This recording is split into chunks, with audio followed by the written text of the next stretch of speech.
एक ऐसा सन्यासी जो अपने वैराग्य, ज्ञान, विवेक, ध्यान, साधना की सुगंध से प्राणी मात्र को आत्मानंद की अनुभूति करा रहा है।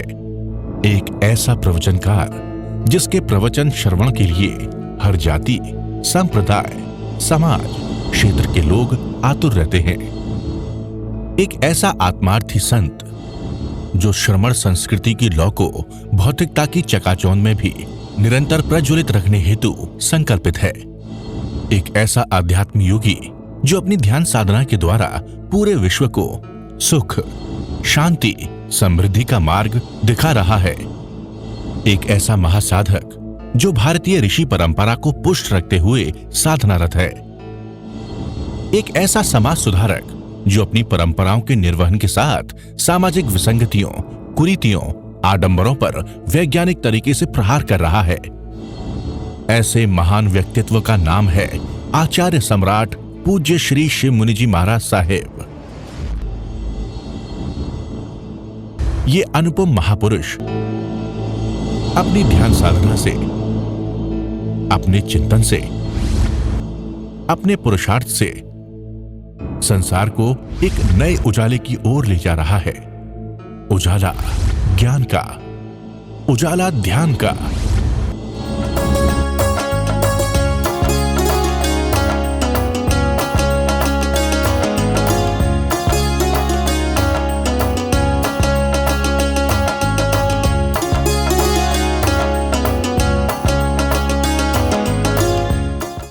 ये जीवन है अनमोल से जो व्यर्थ गवाया करते, अपना कर्तव्य भुला कर वे पीछे पछताया करते। जो धर्म निभाते हैं अपना सच्चा सुख पाया करते, सच्चे अर्थों में वन को वे सफल बनाया करते। अरिहंत परमात्मा महाविद्य क्षेत्र में विराजमान, जिनकी अनंत अनंत कृपा महाविद्य क्षेत्र भरत क्षेत्र पर पड़ रही है, उस प्रभु की अनंत करुणा, अनंत मैत्री, अनंत ज्ञान को अनंत अनंत नमन, प्रार्थना कृतज्ञता के बाद शासनपति भगवान महावीर, जिनका धर्म शासन, धर्म संघ, धर्म तीर्थ में हम सब धर्म का अमृत पान कर रहे हैं, उनकी वाणी सुन रहे हैं।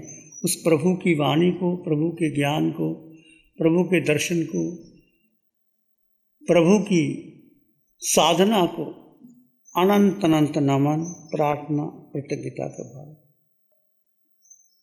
अंतकर्ण सूत्र की वांछना आप सुन रहे हो श्री ऋषि जी के द्वारा, कैसे उन आत्माओं ने किस प्रकार साधना करते हुए, संघर्ष करते हुए आगे बढ़े और मोक्ष के दरवाजे तक पहुंच गए, मोक्ष को वर्ण कर लिया। इन 90 आत्माओं का वर्णन सुनने का एक ही अर्थ है, उन्होंने कैसे कर्म क्षय किए, कितने संकट आए, परिचय को सहन किए, और संकट आने पर वो डामाडोल नहीं। क्या था उनके पास ऐसी चीज जो सब कुछ सहन कर गए। गसुकमाल जैसे, अर्जुन माली जैसे 6 महीने के अंदर केवल ज्ञान प्राप्त कर लिया। एक कवच था उनके पास, जैसे एक शक्ति थी। शक्ति किसकी थी? सत्य की शक्ति थी, सत्य का बल था। एक सत्य तुम्हारे पास आ जाए, यदि उसकी प्रतीति, रुचि, श्रद्धा, अनुभूति आ जाए और धीरे धीरे बढ़ती चली जाए, संकट तो आएंगे, निश्चित आएंगे। जो जो कर्म आपने किए हैं, मैंने किए हैं, जब तीर्थंकर भगवंतों को उनका भुगतान देना पड़ा, भगवान महावीर को 12.5 वर्ष की साधना में अधिक से अधिक उपसर्ग आए, पर महावीर तो सिंह की भांति बढ़ते ही गए।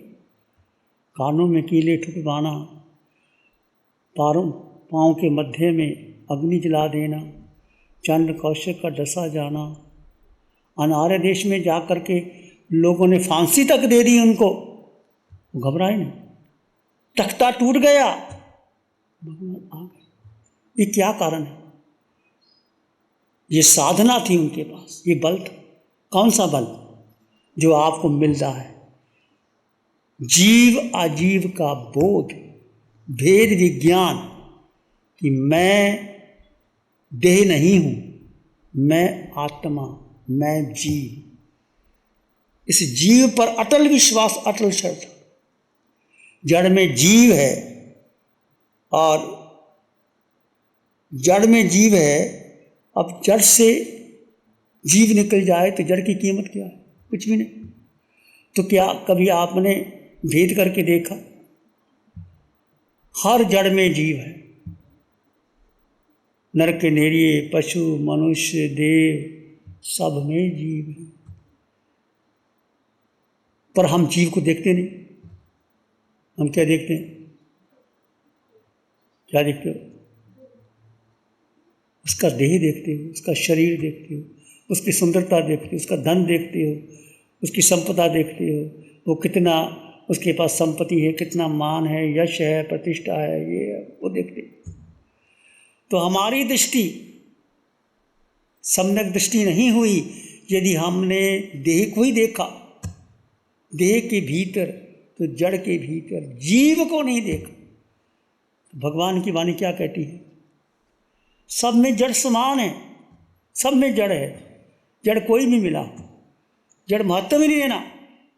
चाहे जड़ पुरुष का है, स्त्री का है, देव का है, मनुष्य का है, पशु पक्षी का है, नर का नीरी, जड़ है।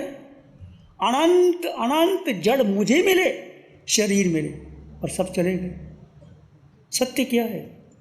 जिस जड़ को, जिस देह को मैंने और आपने इतना महत्व दिया, क्या कुछ भी जड़ नहीं। परंतु हमारी इतनी आसक्ति है जड़ के ऊपर, इतना मोह है जड़ के ऊपर, वो टूटता ही नहीं।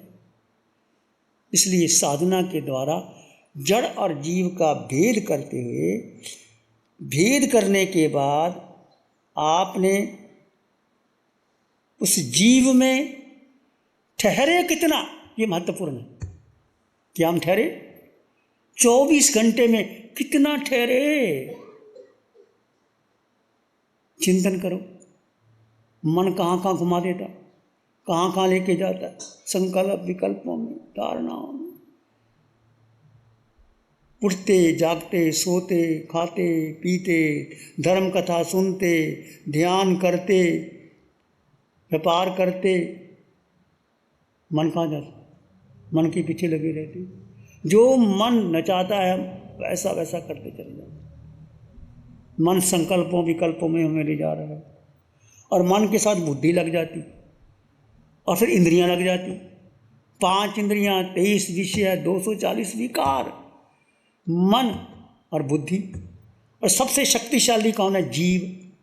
जीव की शक्ति अनंत है, पर जीव ने अपने को भूल गया। ये अनादिकाल की भूल मेरी और आपकी है कि जीव अपने को भूल गया और मन के पीछे लग गया, बुद्धि के पीछे लग गया, इंद्रियों के पीछे लग गया। और लगने से क्या हो गया? उसने मिथ्या दृष्टि बन गया। मिथ्यात्व क्या है? मिथ्यात्व है जड़ और जीव दो ही है। जीव आत्मा, जड़ सारा संसार पुद्गल का जो तुम्हारे पास है आज तक, जन्म से लेकर अभी तक, इस जन्म में नहीं, जन्मों जन्मों तक। चाहे तुम राजा महाराजा बन गए, चाहे देव बन गए, देव की रिद्धि सिद्धि मिल गई, चाहे कितने वस्त्र मिल गए, आभूषण मिल गए, हीरे जवाहरात मिल गए, कोठी बंगला मिल गया, बेटा मिल गया, व्यापार अच्छा मिल गया, हीरे जवाहरात मिल गए, पर वो क्या है? पुद्गल है। तो हमारा आकर्षण कहाँ जाता है? पुद्गल में जाता है, जीव में नहीं जाता। पुद्गल का आकर्षण ये कौन है? ये पर है। और जीव क्या है? स्वय। स्वय पर का भेद। बस ये भेद विज्ञान आपको समझ में आगे नहीं आता। अनादिकाल का मिथ्या तो भारी है, बहुत भारी है। एक जन्म का नहीं, जन्मों जन्मों का मिथ्यात्व है, जन्मों जन्मों के संस्कार हैं। यदि आप सोचो, विचार करो, चिंतन करो, क्या मिथ्यात्व टूटा है? नहीं टूटता। ध्यान में भी मिथ्यात्व आता है। मिथ्यात्व क्यों आता है? क्योंकि मन वही जो देखा, सुना, अनुभव किया, भोगा, खाया, पिया, किसी से तुम पहले एक क्षण, एक मिनट बात कर लो, वही बात ध्यान में आएगी, वही चर्चा आएगी। आंखें रूप देखती हैं, वो रूप सामने आ जाता है। कान संगीत सुनते हैं, वो संगीत की आवाज़ आ जाती है। सुगंध दुर्गंध आ जाती है। स्वाद जिह्वा स्वाद ले लेती है। ये 5 इंद्रियों के विषय में इतना आसक्त हो गए हम कि जीव मात्र, जीव अकेला जीव, इस पर अटल श्रद्धा, अटल विश्वास, अटल प्रतीति। इस पंचम काल में यदि आपका अनंत सौभाग्य है कि आपको, हमें भगवान महावीर की साधना मिली, महावीर की वाणी मिली, और वाणी के अर्थ समझाने वाले अरिहंत परमात्मा सुमंत्र स्वामी भगवान मिले, और उनकी वाणी मिली। ये चूकना मत, अवसर खोना मत। एक बार चूक गए, पता नहीं कितने जन्म और लग जाएंगे। भगवान की केवल ज्ञान में भी नहीं आया कि जीव की शुरुआत कहाँ से हुई। अनंत अनंत अनंत अनंत जन्म भटके, ऐसी कोई जगह नहीं जहाँ मैं और आप नहीं गए। नरकों में भयंकर से भयंकर दुख ये जीव अपने विभाव में जाकर के पुद्गलों में सुख ढूंढ करके आया, और वो ढूंढता रहा। जीव ने अपने को महत्व नहीं दिया। बस जीव अपने में आ जाए, कुछ करने की जरूरत नहीं, अपने में आ जाए। और उसके लिए आपको क्या करना पड़ेगा? पुरुषार्थ करना पड़ेगा। जितना पुरुषार्थ कर लोगे आगे बढ़ जाओगे। पुरुषार्थ भी जरूरी है। पुरुषार्थ आपने किया नहीं तो वो बात बनने वाली नहीं। हम कैसे पुरुषार्थ करें, कैसे उसमें जिएं, कैसे आगे बढ़ें? सत्य को जानना, सत्य का अनुभव करना, सत्य ना भी मिले उसके लिए पहले दिन मैंने कहा था, प्यास, प्रार्थना, आकांक्षा, अभीप्सा, तड़फ, बेचैनी, वो तड़फ होनी चाहिए हमारे भीतर। किसके लिए? जीव के लिए, और कुछ नहीं। जीव के लिए तड़फ होनी चाहिए। जैसे जैसे आपकी तड़फ होगी कि जंग चलती है मिथ्याद और समकत की, आपने सुना, जैसे जंग चलती है, और जंग में जीतता कौन है? जो योद्धा होता है वो जीत जाता है। भगवान कहते हैं, भगवान की वाणी, कि एक व्यक्ति जो सैसन सैसानंद जिन्ने ये एकंग जीने जाई से, जो 10,000 सुप्तों को जीत लेता है, 10 लाख योद्धाओं को जीत लेता है, और एक व्यक्ति अपने को जीत लेता, अपने को जान लेता। श्रेष्ठ कौन है? जिसने अपने को जान लिया, अपने में रमन कर लिया। 10 × 10, 10,000 योद्धाओं को जीतने के बाद 10 लाख योद्धाओं को जीतना वो श्रेष्ठ नहीं है। श्रेष्ठ है एक आत्मा को जीतना। जितने हमारे तीर्थंकर हुए, जितने अंतर्गत सूत्र में वाणी सुन रहे हो, उन्होंने अपने को जीता। अपने को जीतना बहुत बहुत बड़ी बात है। तो यदि आपके पास सत्य आ गया, आपके पास सम्यक दर्शन की अनुभूति होने लगी, और सम्यक दर्शन की अनुभूति होने लगी, तो धीरे धीरे मिथ्यात्व टूटता चला जाएगा और समकत की विजय होने लग जाएगी। अब आप महत्व किसको देते हैं, ये महत्व की बात है। यदि आपने पुद्गलों को महत्व दिया, सारा संसार देखो, पूरा भारत विश्व देखो, 130 करोड़ तो भारत के ही हैं। कितने लोग जीव के बारे जानते हैं, या जानते भी होंगे, प्रवचन भी करते होंगे, उपदेश भी देते होंगे, और वो कितना ध्यान करते हैं, कितना जीव में जीते हैं, कितना उतरते हैं, और कितना स्थिर रहते हैं। विचार करो।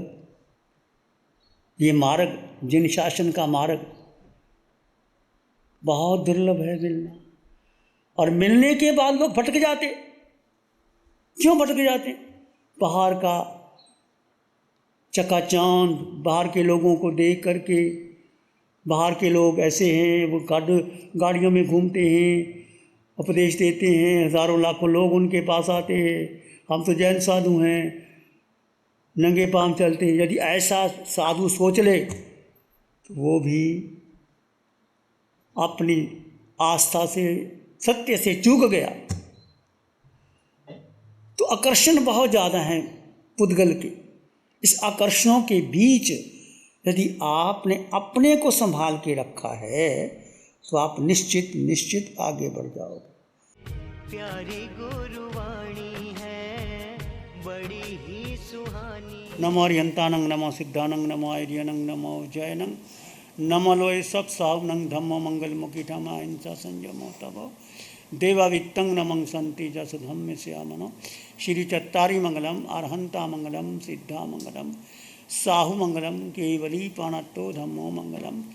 चत्तारी लोग उत्तमा, अरहंता लोग उत्तमा, सिद्धा लोग उत्तमा, साहु लोग उत्तमा, केवली पाणत्तो धम्मो लोग उत्तमा। चत्तारी शरणं पवज्जामि, अरहंते शरणं पवज्जामि, सिद्धे शरणं पवज्जामि, साहु शरणं पवज्जामि, केवली पणत्तं धम्मं शरणं पवज्जामि। चार है शरण